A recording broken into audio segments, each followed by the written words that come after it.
അപ്പം നമ്മൾ ഇന്നൊരു സ്ഥലം വരെ പോവാണ് കേട്ടോ. കുറേ നാളായിട്ട് ആഗ്രഹിച്ച ഒരു സ്ഥലത്തേക്കാണ്. നല്ല മഴ വരണ പോലെ കാണുന്നുണ്ട്, പക്ഷെ എന്നാലും ഞാനൊന്നും തളരാതെ മുന്നോട്ട് പോയിക്കൊണ്ടിരിക്കുകയാണ് കേട്ടോ.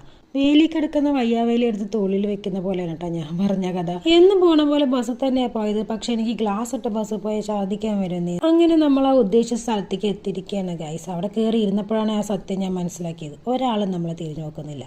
കുറച്ച് കഴിഞ്ഞപ്പോൾ ഒരു ഏട്ടൻ വന്നിട്ട് എന്തൊക്കെയൊക്കെയോ എടുക്കുന്നത്. ദൈവമേ, കൊല്ലാൻ പോവാണോ?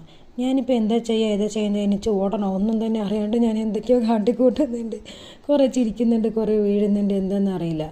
എന്നിട്ട് അവസാനം ഞാൻ തീരുമാനിച്ചു 200 കൊടുത്തേക്കാം. അതെ ഗൈസ്, ഒരു മൂക്കയറിടാൻ വന്നാണ് ഗൈസ്. അമ്മ കുറേ ആയി പറയുന്നത് എനിക്കൊരു മൂക്കയറിടേണ്ട ആവശ്യമുണ്ടെന്ന്. അതങ്ങോട്ട് ഞാൻ അങ്ങോട്ട് സാധിച്ചു കൊടുത്തു. നല്ല സുഖം ഉണ്ടായിരുന്നു ഗൈസ്. ആഹാ, എന്ത് സുഖം!